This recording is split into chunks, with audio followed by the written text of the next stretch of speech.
The shareholding mantra is what has led to the slippery road of politics for the impeached Deputy President Rigathi Gachagua.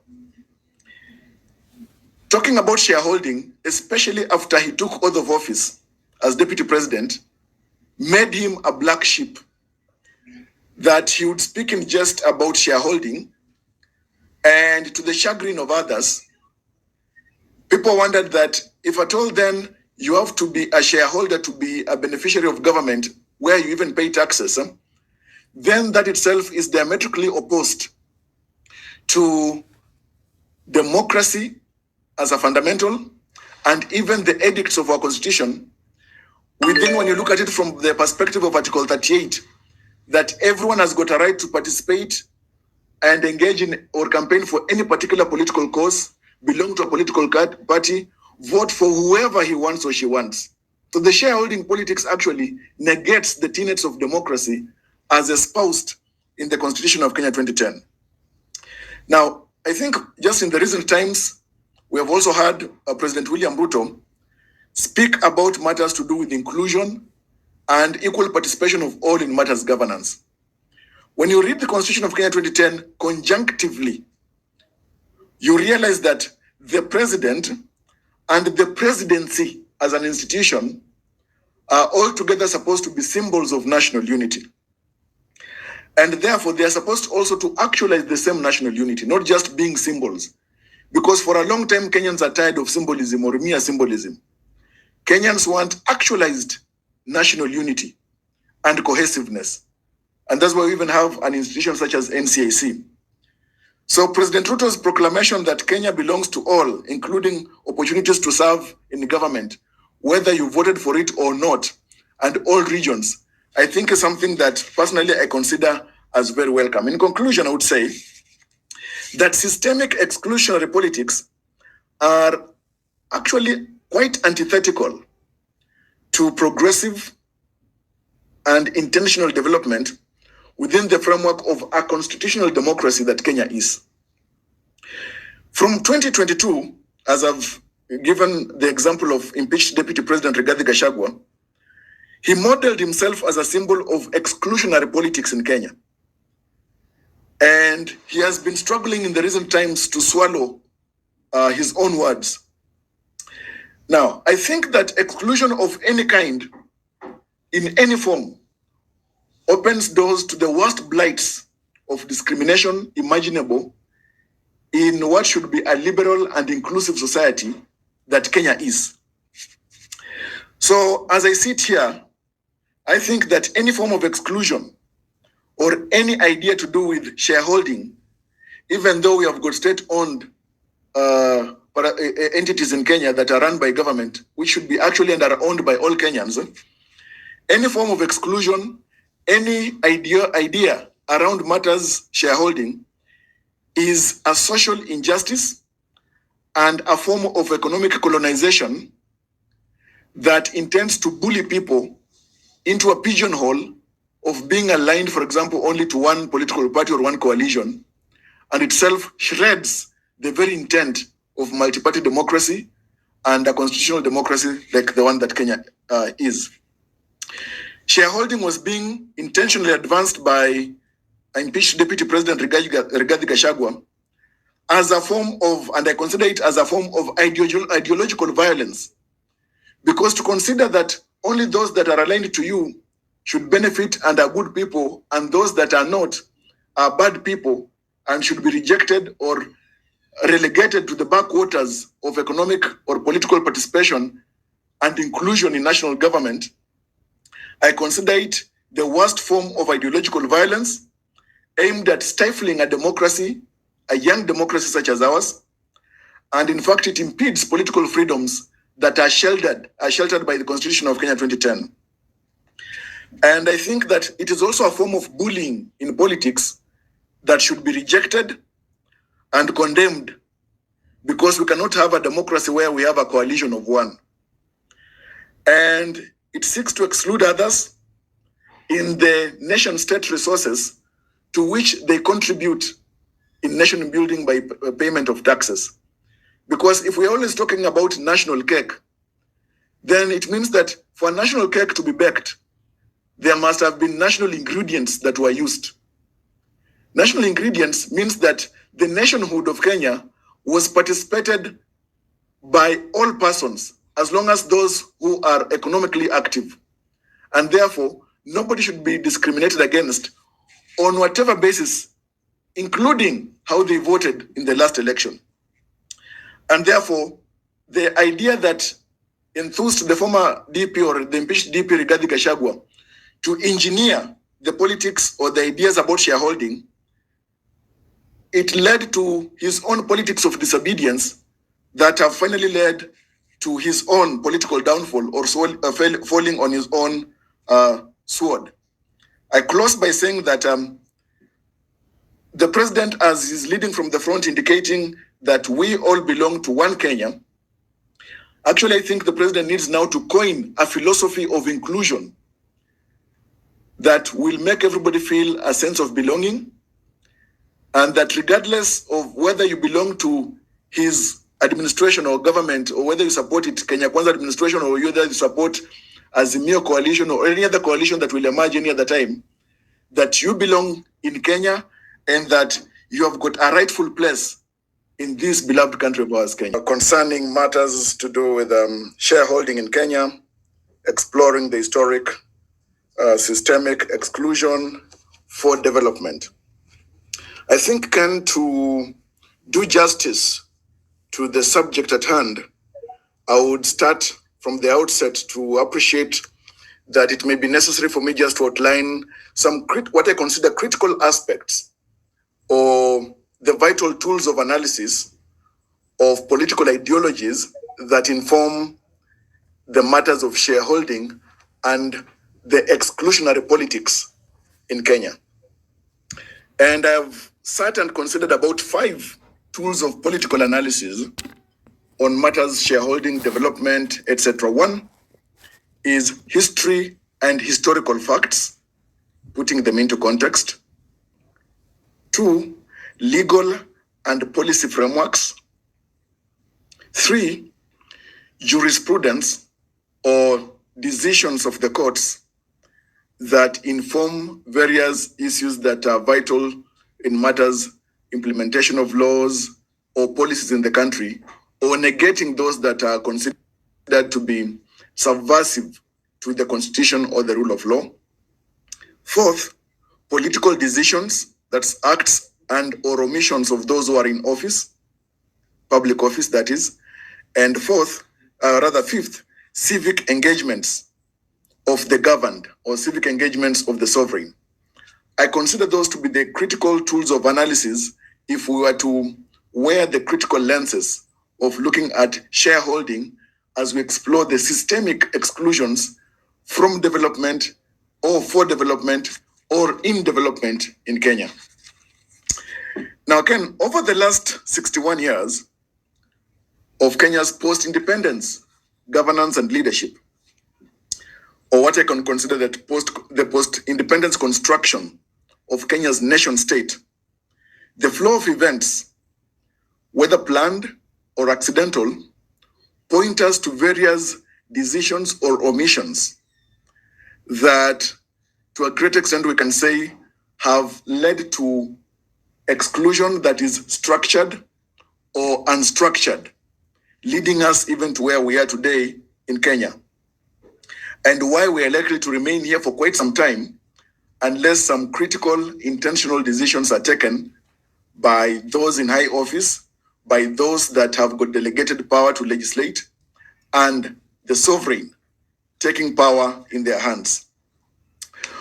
And Ken, I'd also say that it is clear that the invitation to this dialectical discourse on the imperatives that have formed Kenya's development trajectory, or excluding some people or excluding some regions from the benefits of development, 61 years since independence, it is because of some deliberate decisions by those in power, by way of structured exclusion, unstructured exclusion, and at times I can say also what we have inherited, or what we did inherit, in fact, from the colonial masters, and in the most recent times, the stubborn refusal on the part of those who occupy office, or those who are in public office, from appreciating the desire and the decision of the sovereign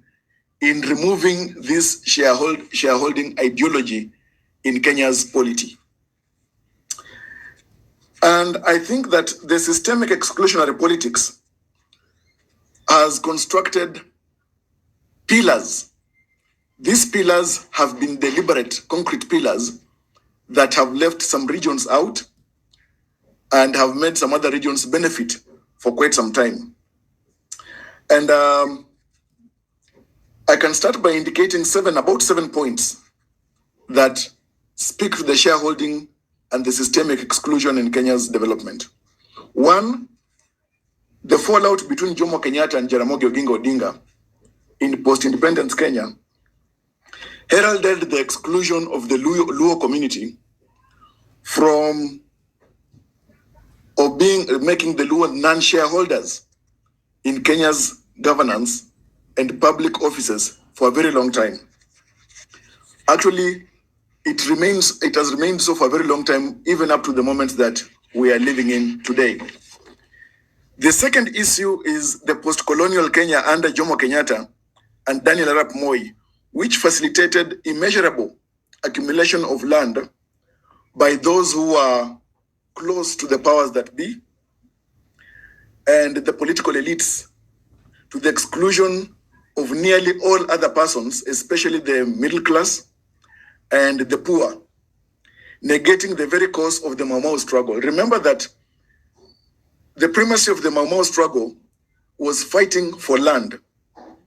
But after independence, as we know it, those who are fighting for the land did not benefit or acquire or get and settle even in the very land that they were fighting for.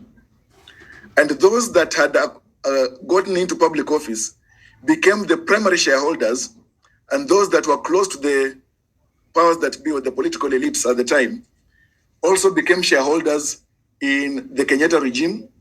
And you remember the skewed land allocation in the Kenyatta regime, making many of the Kenyans poor and impeding economic development and progress for majority of Kenyans, a situation that remains so even till now. The other issue that I consider is the New World Order post 9/11. The post 9/11 situations are part of the things that, and the struggle to fight terrorism, are part of the things that have led to exclusion of certain regions and certain persons after the attack on the Twin Towers. In the northern Kenya, and specifically here my focus is on Kenya, the northern Kenya and the coastal Kenya are regions that continue to bear the ugly scars of exclusion due to the counterterrorism laws that have been enacted and the profiling of persons, especially of the Islamic faith. And I think even Kenya owes an apology to the persons of Islamic faith for the longest time for being excluded, of being profiled to their greater disadvantage. While I know that matters, nation and security are very important, but we need to appreciate that religion has not been the railroad to terrorism, and to presume that those of Islamic faith are actually persons that are predisposed to be terrorists has been a very bad thing in terms of profiling of the Islamic, or people of the Islamic faith. The fourth issue is that under the Moi government, the court poets or the decorated sycophants are people that got to benefit so much in the Moi regime. And they got to control resources. They got to have their cronies and business associates access power, control resources as well for their own benefit. And if you can recall the Nyayo philosophy of siasa mbaya, maisha mbaya, was not actually about clean politics or bad politics. The Nyayo philosophy of siasa mbaya maisha mbaya, was actually the politics of shareholding. Because those that could not agree with Nyayo were relegated to the backwaters. Some of them, of course, we know, tortured, etc. and whatnot. But those that were aligned got to eat the low-hanging fruits of siasa mzuri, hence maisha mzuri, under the Nyayo regime. So even the Nyayo philosophy of siasa mbaya maisha mbaya was actually exclusionary politics, only to the inclusion of shareholding or shareholders, those shareholders that were to be the court poets or sycophants, or those that were to be or belonging in Kanu. You had to agree with Moi to benefit. The fifth point is Kenya's polity since independence being informed on the basis of ethnocentric and ethno-regional framework and political participation for purposes of post-election beneficial interests of persons and regions, and that resources were allocated or distributed once a government is in power on ethno-regional basis of supporting or belonging to a government. Those regions that did not belong to the government or those that belong to the opposition were excluded because they were not considered as shareholders in that regime. So we can see that in the first administration of Jomo Kenyatta, second administration of Daniel Arap Moi, we are seeing the perpetuation of structured and even unstructured politics or ideology of shareholding in Kenya. And when you look at it, the best alloy of all this is the historical materialism and dialectical materialism, an analysis of which would paint a clear picture of how the structural basis of shareholding, exclusion, and inclusion, which has impeded holistic development that should have been desired in Kenya, regardless of the fact that we even had fine policies or near fine policies and the policy papers and the policy direction that had been framed. You remember Tom Mboya's sessional paper number 10 of 1965, it should be 65. You remember the 1973 district focus development approach, which actually has been tapped into by various other countries, yet the district focus development approach in Kenya did not help us. But districts that were actually, and remember even later on, Moi was dishing districts out based on on allegiance by people who are close to him. Yet districts that were not closer to the government remained relegated. The other thing is that President Kibaki's regime, and that is the third administration, tried to make some effort, whether consciously or unconsciously, to move away from the shareholding politics. We remember Mwai Kibaki's Vision 2030, which I consider that it was a conscious and deliberate effort to try and enhance equality when you look at the three pillars of Vision 2030, to try and see how development can be railroaded without discrimination, without isolation of regions and persons, for purposes of resource allocation and benefit of all. Secondly, I would say that jointly with Vision 2030, the advent of the CDF, Constituency Development Fund, having funds annually allocated to every constituency, was another approach to move away or gravitate away from the shareholding politics in a structured way, by way of having laws in place and policies in place that consider each constituency equally, at least equally, regardless, other than the basis of population. But if every constituency was to be allocated funds for constituency development, it was part of the primary baby steps towards moving away or veering off the shareholding politics and making development all-inclusive and systematic as well as systemic. The other point is the Constitution of Kenya 2010. After the referendum of 2010, and 67% of Kenyans voted for a new constitution, it heralded a new dawn for development. With the Constitution of Kenya 2010 came devolution. Devolved governance, when you look at it, including the various other provisions, especially when we have got funds even for marginalized areas or areas that have been left behind for far too long. It was another conscious and ultimate decision to move away from shareholding politics to all-inclusive development. And looking at it through very clear lenses, the Constitution of Kenya 2010 and devolution or devolved governance was supposed to be the answer and final eradication of the taxonomy of shareholding and political discrimination in Kenya. And so, as Francis Fukuyama would have put it, that was supposed to be the end of history of shareholding politics in Kenya. But it did not happen so because of conscious political interests on the part of some. Coming to that point, as I move towards my conclusion, I would say that postulations and the furtherance of shareholding politics is therefore what I consider to be duplicitous approach to governance, where some persons within the political circles try to dupe or deceive others that by joining one side, then they get to benefit. Yet when you look at the framework of the Constitution of Kenya 2010 and the devolution, it makes development to be on a flat surface.